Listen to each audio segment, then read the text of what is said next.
This is a 1979 Harley Davidson Electra grade 1200cc FLH.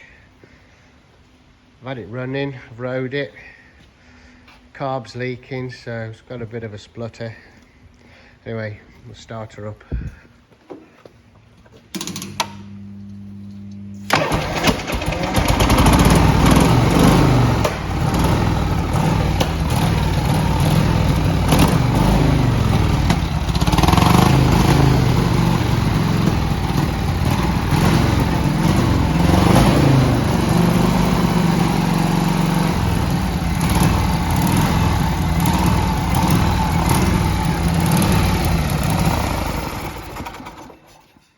It is firing on both cylinders, but